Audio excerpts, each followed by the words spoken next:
Good evening and welcome to the Angry Cast. This is a rant.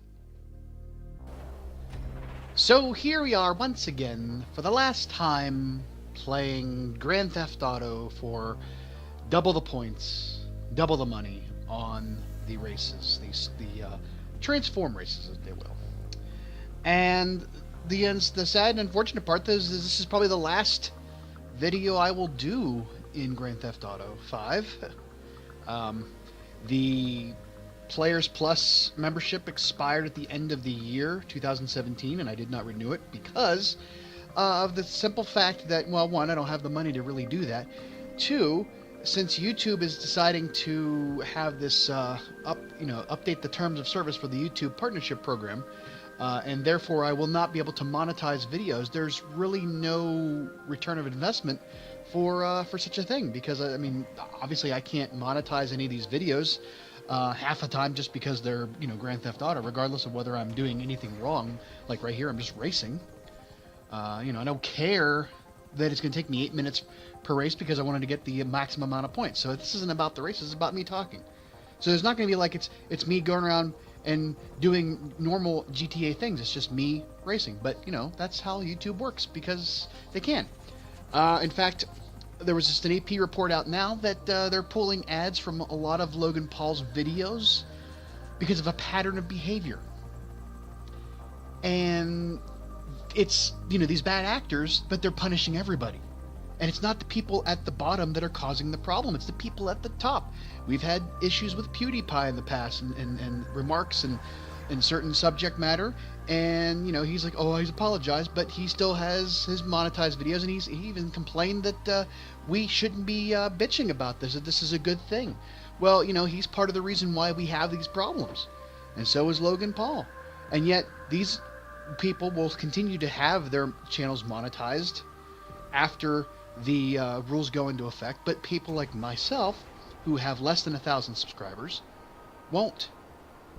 And I was very angry. In fact, I recorded an entirely different track for this video that expressed a lot more issues of the issues with a little bit harsher language and some harsher rhetoric around it. And I've taken some time, and I actually vented myself on another video a little bit. And I was a little bit more put together on that, and I've had a chance to comport myself into a better place. And I've had some time to think about this, and I've sort of reached a sort of a zen state, a moment of clarity, if you will, from my drunken rage of, what's going on with YouTube. And I wasn't even drunk. That's the worst part about it. It's sort of somewhat liberating. This could be a really bad thing for YouTube to have done, because they're making us very dangerous people now. When we had the original issue of, well, you had to have 10,000 lifetime views on your channel before you could monetize, and that was the first hoop. And then they moved the goalpost again, with the adpocalypse that came down, where certain videos aren't, they're talking about religion, they're talking about sex, they're talking about relationships, they're talking about depression, they're talking about things that we don't, we want to hide away our fifis about these things, and advertisers don't want to be on top of that stuff. And, they said, well, we're going to just demonetize those videos because they're not in line with what the advertisers want. Instead of taking this platform, this height of technology that we have as Google and Alphabet and YouTube and all this, and saying, as I've said before, you have two buckets. One bucket is of advertisers who care what videos they're on, that they care about the subject matter, and they don't want to be put into videos that would be considered questionable by their standards. And then you say, okay, all those videos that fall into that bucket are okay to have these advertisers. And then you have another bucket with advertisers who just don't give a crap, like casinos or anything else that, their standards are, we don't care, we're selling something that is of the same ilk or whatever. Or, there's a movie about, Call of Duty, or there's a movie about people, a horror movie. We don't care if you're talking about violence on your channel because we're talking about a movie that's violent, those kind of things. And that bucket alone says, as long as these actors or these content creators are making videos that comply with other standards and just not about the content, we don't care. Let them be monetized with our videos or our advertisements. That's all you got to do. Yeah, that's all you got to do. If you can sit there and pick out which videos are not ad-friendly, you can certainly say that those same videos that are not ad-friendly can be put into these ad-friendly bucket of video of advertisers who don't care about whether or not the ads are friendly or the videos are friendly or not. It's just that simple. But they don't. They choose not to do that. And now, finally, with the YouTube partnership program, the entire destruction of most of our channels, we are now left with. This it's like the Dreamer Act for YouTubers, and that's a horrible comparison, and I apologize for that comparison. That's not what I'm saying. I'm just saying that we're given this 30-day window of when things are going to happen, and that's the only reason I'm using that as an analogy, because we don't know what's happening in the world with certain things, and just like YouTube, in 30 days, if we don't come up with 1,000 subscribers or enough hours of views, we are going to be demonetized. And that makes me wonder if I ever actually to meet that 1,000 subscribers threshold beyond that date, will those videos be automatically remonetized, or do I have to go back and monetize them individually again? Because that's over 1,000 videos I have on my channel, and I seriously, while I may have the time to do all that, that's a hell of a lot of work. So that's what brings us to today. And then with this idea that us content creators are no longer going to be monetized, these small time channels, that makes us very dangerous people, and I'll tell you why. Because we have put ourselves on such heightened awareness of what we're doing to meet these standards, to not be non-advertiser friendly, to not say wrong things or subject matter, discussions, that we could be demonetized. Or that we upload these videos and understand that we're probably going to get slapped into that bucket of not being monetized for a certain amount of time, which could be the amount of time it takes for us to get our most views. So we plan ahead. I publish videos a week out or 2 weeks out to give it that little, grace period of where it's going to be, hey, you're not being monetized. Oh, yes, I am. Okay, yeah, you're right. You're going to be monetized. And then it gets released. So they put us in this position where we no longer have to abide by those rules. We are only subjected to the rules of morality here. We can put out videos on anything we want to. And if we're not going to be monetized, that sort of frees us to be as goofy or as stupid or as somewhat, gray area as we want to be. Chaotic, neutral. We can do whatever the hell we want. They've made us very dangerous people. We can talk about whatever we want. Not like we're going to be monetized for it. What are they going to do? Put a copyright strike on us? We own the content. As long as we're following the guidelines for copyright, for decency and what is acceptable use, and we're not being the threat of being demonetized or having an ad pulled from our video, we are free to do whatever we want. It's very liberating. There is a sense that I can do the things that I've always wanted to do that I thought would be too stupid for a video. Like I talked about before, having a channel or having a set of videos that are just a day in the life of a vault dweller in Fallout Shelter, an hour long video of just the dwellers in their room doing their stuff, and then hope, you never know what could happen. It could be interesting. The mysterious stranger could just show up. Death claws could just run through. We don't know. You have to watch to find out. It's somewhat interesting. It's like a game. And I can go back and play games like Dead Island, the definitive edition, because what do I care? I can swear, I can say whatever the hell I want. Not like they're going to demonetize me, right? Hey, age restriction? Okay, fine.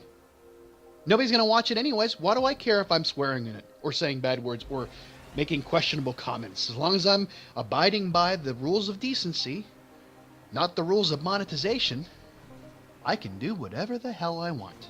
And they can't do a thing about it. See, we've come to this point now where we have to realize, and I've said this before, that YouTube is not a place for us to make money. YouTube is not the reason why we need to make money with our content. YouTube is going to be the delivery method by which we drive people to our content in other places to make money. And, that's somewhat of a, it's somewhat of a not so new concept. A lot of people have already figured it out when they realized that they were losing views because of all these other goalposts being moved.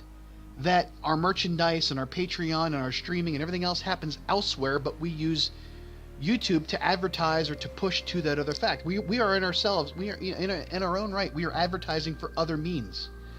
And YouTube is not about the ad revenue anymore, it's about the message. And we're going to use that message to drive people to other content. Because why not? We cannot rely. And then, there's an old story, and I used to hate it. I used to hate using this as an example because when I worked in business, where we were, a product manufacturer of medical devices, and we talked about, one of the CEOs at the time, who I felt was sorely mistaken on what we needed to be doing, said that we need to look at the white space. We're really good at making this widget, but we need to look at the white space, all the things that we don't make, all the things that we could be making. But, we're making these widgets, and we do a really good job at these widgets, and they work very well, and we have good widgets, and we had some problems in the past with the widgets, but we kind of corrected that. So we want to keep this widget working properly so that people continue to buy our widgets and not think that our widgets are going to be faulty, because we've been down that path before. Yes, that's true, but we need to look at the white space beyond the widgets. But what about the widgets? Oh, we'll still make the widgets, but we'll make other things too. But we have to devote our time to the widgets, otherwise the quality will get down. We'll be fine. And therefore, we went into the white space, and we had so many things happening at one time that we were spreading our resources so thin that we weren't doing one thing very well. We were doing about 10 things kind of okay, sort of, maybe fine. And it comes back to the story of who moved the cheese, or who moved my cheese, or it's an allegory kind of about mice in a maze. And there's a pile of cheese, and every day the mice go to the cheese, and they can get their what they need, and they come back and they eat and everything else. And then one day they go out and the cheese is gone. Somebody moved it. It's gone. It's somewhere in the maze. And a couple of the mice are like, we shouldn't panic. We'll just stay here. Everything will be fine. The cheese will come back. It's always been there. There's no reason to think why it wouldn't come back this time. And a couple other mice are like, we don't know that, and we're going to run out, and we're going to die. So we need to go look for more cheese or somewhere else. So they go off into the maze to look for other cheese, and meanwhile, the other two mice stay behind. And it's a story about how you don't just keep putting all your eggs into one basket and worrying about, we make this widget, and that widget's our lifeblood, and if we can't do that widget well, what are we going to do? And then the other mice that go look for other cheese, like, well, we can't just rely on that one widget. We have to go look for other widgets. And they do so. And I used to hate the allegory. I used to hate the story that, the guy that was the CEO tried to, hand it to people and say, hey, here you go. Here, read the book. This is what we should be doing. We should be doing this. And I'm like, no, we shouldn't be. Because you know what we're doing? We have to focus on one thing. And the problem is, it's all about multitasking and split tasking. Multitasking is a misnomer. We don't multitask. We split task. We don't have the ability to do more than one thing at a time as a human being. And anybody that says that I can do multitasking, no, you're not multitasking, you're split tasking. Let me tell you why. If it takes 100% of your body to do one item, and then you decide to do more than one item, you can't do both items at 100%. You only have 100%. You have to do it either 50 or 70-30 or 40-60. Some of those resources have to be allocated to a secondary action. Not just the one action. You cannot, the laws of physics do not apply, in your world if you think that that's what you can do. You can only put so much energy into one thing, and if you have to go and do another thing, you have to allocate some of that energy, otherwise you can't do it. And the problem is if you're not doing that, the other thing with enough energy and focus, you're not going to be doing it well. So when people tell us, well, you need to be able to multitask, do all these things at once. Like, no, you're not multitasking, you're split tasking. You're going to do this work for a little bit, and then you're going to go do this work. You're not going to do them both at the same time. And that's the problem, is it's like guys spinning the plates, the circus, spinning the plates on the sticks. You start that plate spinning. If that's the only plate you got to worry about, you can spin it till your arm falls off and you'll never, have a problem. But the moment you start to add another plate, now you're not spinning that. There's not a constant hand on that plate. It has to be another hand out, and if you don't have the other hand ready because you're holding the stick, you have to switch between two different plates. So now, every so often, that plate is going to, start to slow down until you get back to it. So you're taking focus. That, that's what I said. 100% of your energy cannot be applied to two different things. 100% 100% of your energy can either be applied to one thing, or 50% to one, 50% to the other, or some variation of. It has to equal up to 100%. And to relate that to me as a content creator, I don't have 100% of my time focused on YouTube. Never did. Even not working, I have not focused 100% of my time on YouTube. I've devoted maybe 20% of my time to YouTube. I've devoted 20% of my time to creating graphic designs for selling art. I spent about 20% looking for a job, and then 20% to not, dying and taking care of my family and taking care of my responsibilities, and 20% fighting this art theft thing that's going on, which is also ties into, other things. So it's like I'm splitting my time between all these things, and not one of them is getting 100% of my focus. If they were, I probably would have a job by now. I would probably have a clean house. I would probably have a, awesome channel and kick-ass designs, and nobody would be stealing my art. That's where we are. We don't multitask, we split task. And it's the same thing goes with my computer. The reason why I'm not spending a lot of money on updating everything and getting, new equipment and all that other stuff is because I can't afford to do so. So I don't multitask, I split task. I use my computer to play a video game as well as record, like Fallout Shelter. And it's one of the reasons why, and I've talked about Dead Island before, one of the reasons why I had one of the most viewed videos on my channel was about me failing to play Dead Island Riptide and record it. It was so slow and laggy, and I tried to fix it the best I could, and I was just stupid because I didn't realize that the resources that were allocated to playing Dead Island were also being allocated to recording Dead Island, and therefore the resources split between the two caused the computer to slow down. Just like a plate spinning on a stick. Had I had a separate computer with a separate capture card, like a lot of YouTubers do, like Rooster Teeth, Achievement Hunter, and Yogscast, and everybody else, they do a secondary capture, and that's why they sync up. They go 1, 2, 3, 1, 2, 3, and they have to sync up the audio and the video because it's being played on one computer, it's being captured on another computer, and therefore, because of that, they cannot have the issues that I had with playing Dead Island, where it lagged out the hell. Because I tried playing the game without recording it, and it was just fine. And I was like, son of a bitch. This whole time I was my own worst enemy in that case. Because I had one resource, or one computer using multiple resources to do multiple tasks, and not any of them was being done very efficiently.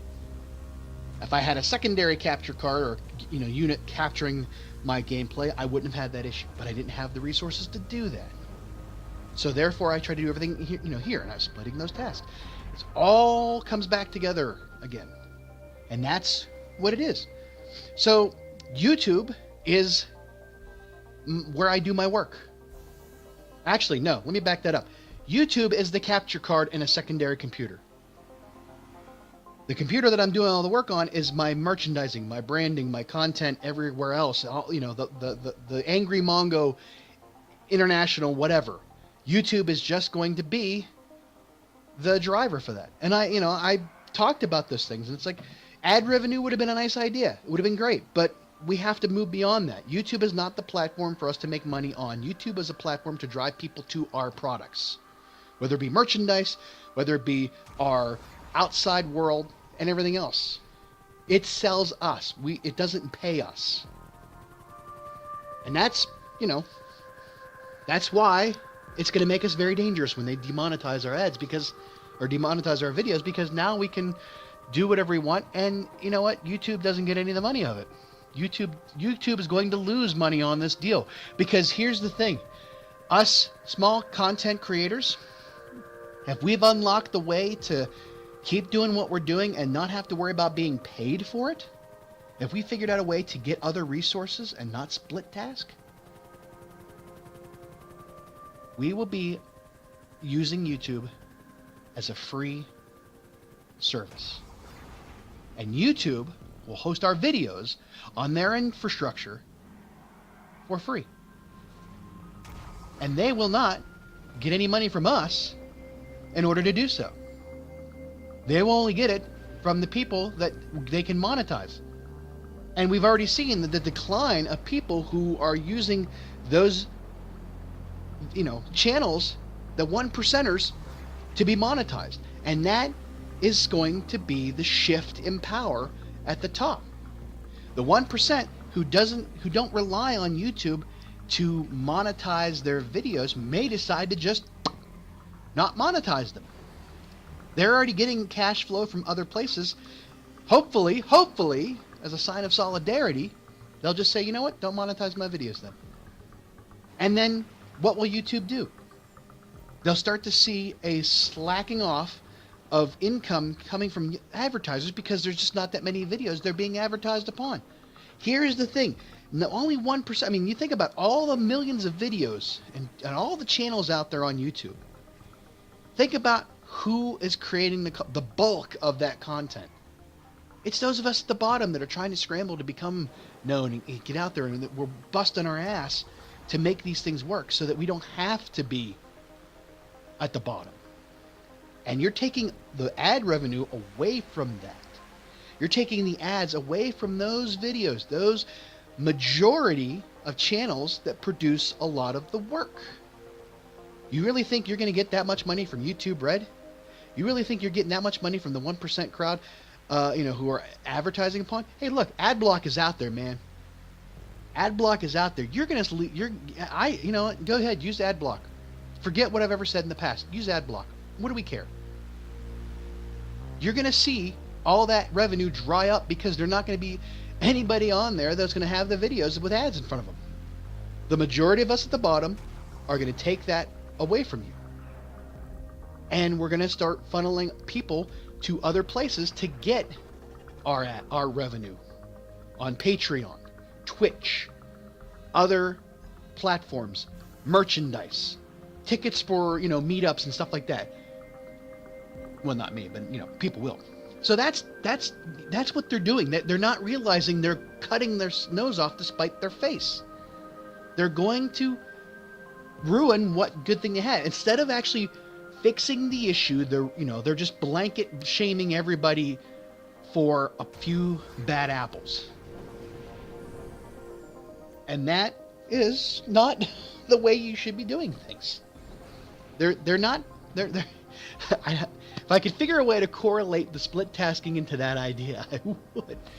But it kind of all works together. So there you go. That's going to be the problem. That's going to be the issue that YouTube is going to have going forward, is that when we don't have videos that have ads in front of them, they don't get revenue, and they can't pay for the infrastructure of hosting millions upon millions of videos on their sites. And it's just going to keep exponentially growing, or it will get worse and, people will pull their stuff. Now, here's the thing.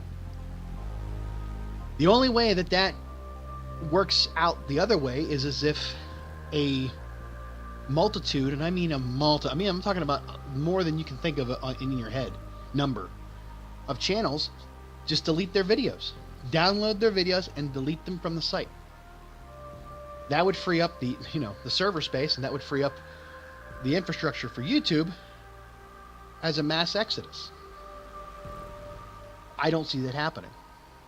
I don't see that happening because we as a society have been moved to this viral nature, this wanting to be noticed, this, self-reflective, the selfie, the, look at me, the social, narcissism that we have about things. So I don't see that happening. I see it getting worse. I see it getting worse because we've got more armchair commentators, we've got, armchair politicians, we've got armchair everything that are going to be out there, and they're going to start flooding because it's becoming easier and easier to share to that, to that platform. And it's, that's what's going to be the problem. So as YouTube realizes this, what's going to be next? I mean, I would not actually,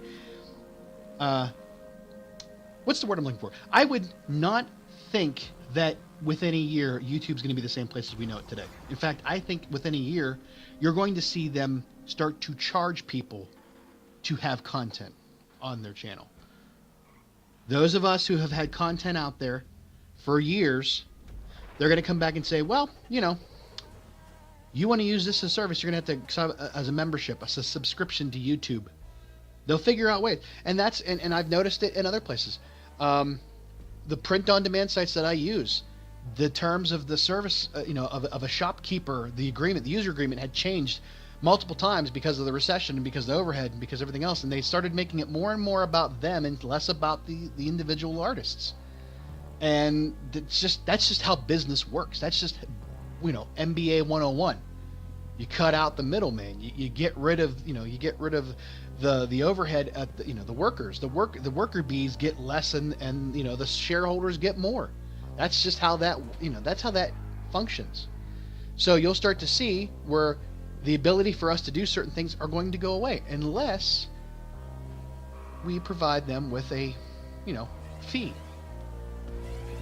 The handy dandy things that we love to do on YouTube, like put in cards and put in end cap videos and the creator studio and all that, that will be a paid feature. That will be something that we have to probably pay for to use. And, there's software that can do that for us, but not very well, especially with the interface that YouTube has. There's a lot of things that YouTube doesn't do right, as far as, the tagging system that went away a long time ago that makes it harder for us to tag videos efficiently. You're going to see a shift from a free platform to a monetized platform for them, not for us, for them, where we pay to use it if we want to keep using it the way we do now. Because they're going to realize that the money's just not there. That's just all there is to know. That's all there is to it. So, now I've decided that I'm going to exploit this for now. I'm going to exploit the fact that I cannot monetize my videos, and I can do whatever the heck I want, and what are they going to do about it? And I suggested other YouTubers who are within the sound of my voice do the same thing.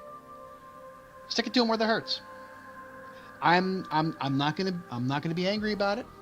I've accepted it. I've processed it, and I've moved on. I will still make comment when I see reason to comment on it, but for the most part, I'm done with it. And I don't really have the somebody said, well, you're not the kind of the person, I've looked at your videos and you don't have that many views, and you're not the kind of person that they're talking about. You doesn't affect you one way or the other. Well, no, but here's the thing. If you go to work at a job and they give you a goalpost to hit to get to a certain level of payment, you actually get a paycheck or to get a promotion, and you do all those things, and they say, yeah, that's great, but here's another set of things you have to do in order to get that paycheck. You've already done X, A, B, and C to get paid, and they're not paying you until you do X, Y, and Z. So now you're doing 6 things to get paid. And then when you get to that thing, what's to say that they won't move the goalpost again? And that's what's happened here. It's not about us not having the build-up, but we've been working. Those of us who have worked hard. The results may vary, but the effort in order to do the things, to put out the content the 1% crowd can put out is the same. The exposure is the thing that's different. And where they don't have the hoops to jump through, and they paid their dues. I get it. They paid their dues, and I'm not bitching at them. I am bitching at the fact that the 1%ers that are the problem, that put out questionable content that affects everybody at the bottom who are playing by the rules because they have to in order to get anywhere, it's not right. So that's where I will call it out. I won't call out the platform, I'll call out the people. That's all there is to it. So you're on notice, Pewds. Don't think just because I'm, a 500 subscriber channel with very little clout that I can't be a pain in your ass or anybody else's. I commented on Twitter to him about his little rant about this is a good thing for YouTubers, stop bitching about it. Like, yeah, you got 50 million subscribers and you joked about pedophilia. Don't talk to me like that. I make goofy jokes. My kid and I play, 7 Days to Die and Grand Theft Auto. But my goodness, our morals are a little bit slightly higher than you having, talking about messing around with little kids. I said it. I don't care. What are they going to do? Demonetize my channel? They already did that. Again, you've made me a dangerous person, YouTube. Thank you. Angry Mongo will live up to the name if he has to. But for now, I want to thank you all for at least entertaining me for the last or being entertained, hopefully, for the last 4 years, 5 years almost. Very little effort in order to do so, I guess. Or no, I should say a little bit. There's a little effort on my part, a lot of effort on your part to stick with me this long. And I hope to see you back on the channel no matter what, watching the videos, commenting, engaging me if you can. Find me on Twitter. All my stuff's in the descriptions. And if you like the shirts I make, you want to learn more about the shirts, tell me about it. I can do videos about that. I can show you how to use YouTube to get people to buy your stuff. Let's explore that idea. So that's all we got. Thanks for watching. Have a good night.